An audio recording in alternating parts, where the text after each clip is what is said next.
Hi everyone, welcome back to literary Katha, your one stop destination for all things literature. आज हम बात करने वाले हैं विलियम शेक्सपियर और उनकी एक पोएम या फिर एक सोनेट, जो कि है sonnet 18 shall I compare thee to a summer's day. But इससे पहले कि हम पोएम की तरफ चलिए देख लेते हैं विलियम शेक्सपियर के बारे में। विलियम शेक्सपियर का जन्म 1564 में हुआ था एक छोटे से इंग्लिश टाउन में जिसका नाम है स्ट्रैटफोर्ड अपॉन एवन। उन्होंने अपने लाइफ में प्लेस, पोएम्स और स्पेशली 154 सोनेट्स लिखे, जिसमें से एक है sonnet 18 shall I compare thee to a summer's day, जो आज भी हम दुनिया भर में फेमस है, बहुत ही फेमस है ये पोएम, और इसको आज हम कवर करने वाले हैं। उनका लिखने का स्टाइल बहुत ही ब्यूटीफुल और पावरफुल था। उनके वर्ड्स, इमोशंस, नेचर, प्यार और टाइम जैसे बड़े टॉपिक्स को बहुत ही सिंपल तरीके से एक्सप्रेस करते थे। शेक्सपियर सिर्फ एक राइटर नहीं बल्कि एक एक्टर भी थे। उन्होंने लंदन में अपना काफ़ी टाइम थिएटर में काम करते हुए बिताया। उनकी लिखी हुई प्लेस जैसे कि Hamlet, Romeo and Juliet, Othello, King Lear, Macbeth आज भी हर स्टेज पे परफॉर्म की जाती है। उनका मानना था कि इंसान की फीलिंग्स जैसे लव, जेलसी, दुख, खुशी कभी पुरानी नहीं होती। शायद इसीलिए उनकी राइटिंग्स टाइमलेस है। 1609 में उनका सोनेट कलेक्शन पब्लिश हुआ, जिसमें सोनेट 18 सबसे ज़्यादा पॉपुलर है। इस सोनेट में वो कहते हैं कि उनका प्यार कभी ओल्ड नहीं होगा, क्योंकि वो उनकी पोइट्री में हमेशा ज़िंदा रहेगा। अमेजिंग बात यह है कि शेक्सपियर की पोइट्री सच में उन्हें अमर बना गई, और आज भी इतने सालों के बाद, 400 ईयर्स के बाद भी हम उनके बारे में बात कर रहे हैं, उनकी पोइट्रीज़ को हम पढ़ रहे हैं, उनके वर्क्स को हम आज भी पढ़ रहे हैं। तो दोस्तों, अगर आपको ये छोटी सी जर्नी पसंद आ रही है तो प्लीज़ लाइक करिए, शेयर करिए और सब्सक्राइब करिए। चलिए अभी हम चलते हैं पोएम की ओर। अब हम बात करेंगे हिस्टोरिकल बैकग्राउंड के बारे में, उसके बाद हम पोएम को एनालाइज करेंगे, ठीक है। तो ये पोएम लिखी गई थी 16th सेंचुरी के एंड में, लगभग 1590s में, जब इंग्लैंड में एलिजाबेथन ईरा चल रहा था। इस टाइम को इंग्लिश लिटरेचर का गोल्डन पीरियड माना जाता है। क्वीन एलिजाबेथ वन का रूल था और लोग आर्ट, थिएटर, पोइट्री में बहुत इंटरेस्ट ले रहे थे। शेक्सपियर भी इसी टाइम में एक पॉपुलर राइटर बन रहे थे। शेक्सपियर ने अपने 154 सोनेट्स का कलेक्शन पब्लिश किया 1609 में। इन पोएम्स में वो ब्यूटी, लव, टाइम और मोर्टालिटी जैसे टॉपिक्स एक्सप्लोर करते हैं। ये सोनेट्स मोस्टली डेडिकेट किए गए थे एक फेयर यूथ को, एक यंग हैंडसम लड़के के लिए, जिसका एग्जैक्ट आइडेंटिटी आज तक मिस्ट्री है। तो इनके बारे में, जो ये फेयर यूथ है, उनके बारे में वो सोनेट 1 से लेके 126 तक उन्होंने उनके बारे में ही बात की है। सोनेट 18, जिसका पहला लाइन है shall I compare thee to a summer's day, एक टाइमलेस ट्रिब्यूट है इटर्नल ब्यूटी को। इस पोएम में शेक्सपियर कह रहे हैं कि उनका प्यार या दोस्त इतना ब्यूटीफुल है कि उसे समर से भी कंपेयर नहीं किया जा सकता।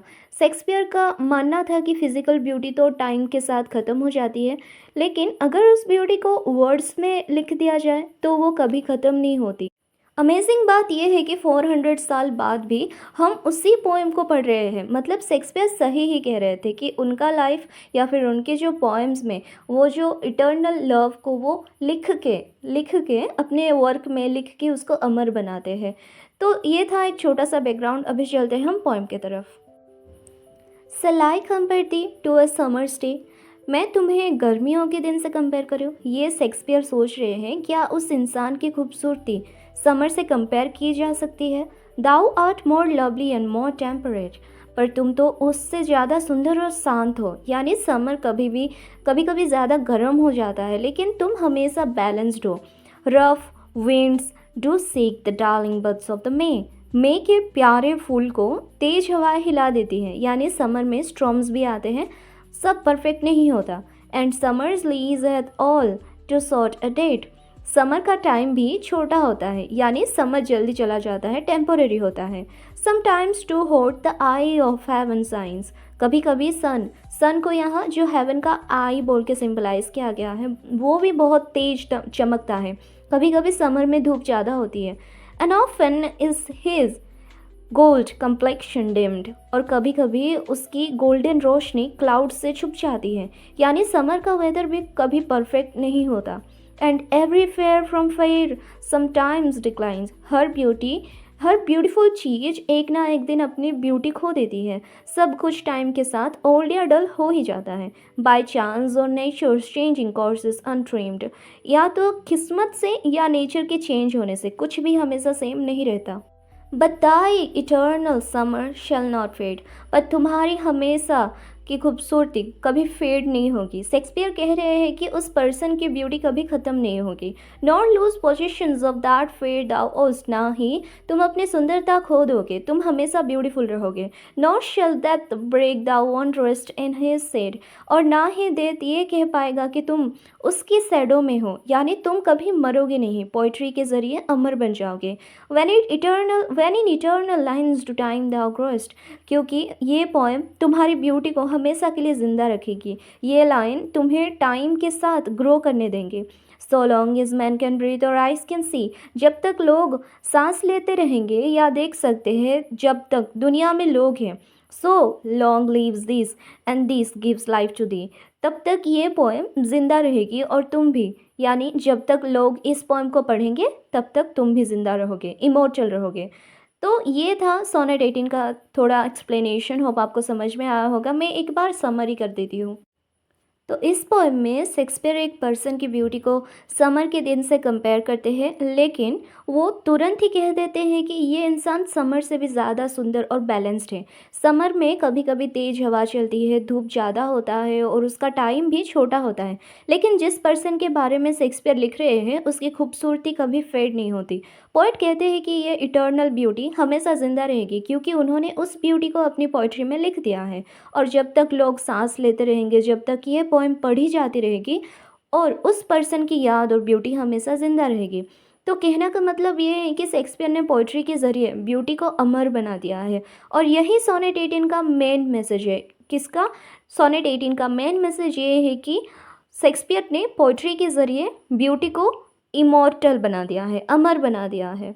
जेनर और फॉर्म की बात करें तो जेनर है लिरिकल पोएम है। ये एक सोनेट 18 एक लिरिकल पोएम है जिसमें पोएट अपने इमोशंस और फीलिंग्स एक्सप्रेस करते हैं। ये एक शेक्सपियरियन सोनेट है, जिसका मतलब है कि पोएम में 14 लाइंस होती है और वो लिखी गई है आयम्बिक पेंटामीटर में। मतलब हर लाइन में 10 सिलेबल्स होते हैं। एक बीट स्ट्रॉन्ग होता है, एक वीक होता है।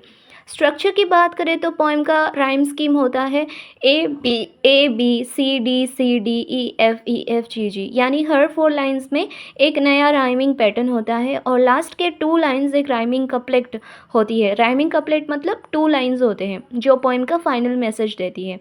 लिटरेरी डिवाइसेस की बात करें तो जैसे शेक्सपियर ने इस पोएम को इतना पावरफुल बनाया है कि इसमें मेटाफोर यूज़ किया है। पोएम की पहली लाइन ही एक मेटाफोर है, जैसे shall I compare thee to a summer's day, यानी यहाँ बिलव्ड को समर के दिन से कंपेयर किया गया है। पर्सोनिफिकेशन की बात करें तो नेचर और डेथ को ह्यूमन क्वालिटीज़ दी गई है, जैसे rough winds do shake the darling buds of May और नो शेल डेथ। फिर आता है इमेजरी। पोएम में ब्यूटीफुल विजुअल्स क्रिएट किए गए हैं, जैसे golden complexion, I of heaven and etcetera. और एलिट्रेशन की बात करें तो रिपीटेशन होती है, रिपीटिंग कॉन्सोनेंट साउंड्स, जैसे कि summer's lease hath all too short date.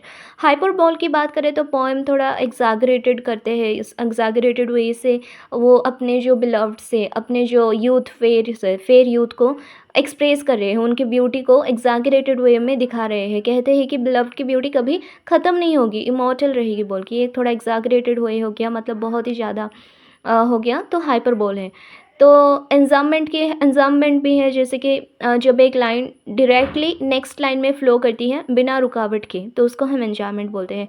Then आती है थीम्स। अब थीम्स है इटर्नल ब्यूटी। पोइट कहते हैं कि बिलव्ड की ब्यूटी कभी फेड नहीं होगी। पावर ऑफ पोइट्री, जैसे कि शेक्सपियर कहते हैं कि उनकी पोएम इतनी पावरफुल है कि ये किसी को इमॉर्टल बना सकती है।